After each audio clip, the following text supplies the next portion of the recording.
விழுப்புரம் மாவட்டம் தென்கொடிப்பாக்கம் கிராமம் வானூர் தாலுகா இங்கு உள்ள நிலங்கள் ஏரியில் ஒரு நாளைக்கு 20 ஏக்கர் 30 ஏக்கர் வரை ஆக்கிரமிப்பு கூடுகிறது. கனிம வளம் தான் சுட்டப்படுகிறது என்றால் நான் ஏதாவது தடுக்க தவறிவிட்டார்கள் அதிகாரிகள் என்றால் இந்த ஆக்கிரமிப்பு கூடுவது, நீதிமன்றம் ஆக்கிரமிப்பு காலி பண்ண சொல்லி உத்தரவு போடுவதும் சகஜமாக மக்களை ஏமாற்றி மாமூல் பெறும் வருவாய்த்துறை அதிகாரிகள் இதை சவுக்கை போடவிட்டு சவுக்கையில் மாமூல் பெறுகிறார்கள்.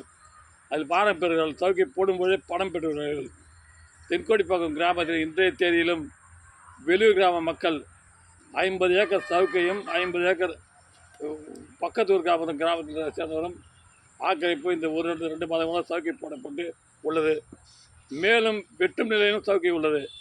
இதை தடுக்க தவறிய அதிகாரிகள் மாமூல் ஒன்றே குறி என்றும் வருவாய்த்துறையில் சம்பளத்தை பெற்று பொதுமக்களை ஏமாற்றி பொதுமக்களை ஆக்கிரமிப்பு காலி செய்வேன் என்று தடுப்பதாக கூறி தடுக்க தவறிய கிராம நிர்வாக அலுவலர் மற்றும் தாசில்தார் கள ஆய்வாளர் மீது உரிய நடவடிக்கை, பொதுப்பணித்துறை அதிகாரிகள் மீதும் உரிய நடவடிக்கை தேவை.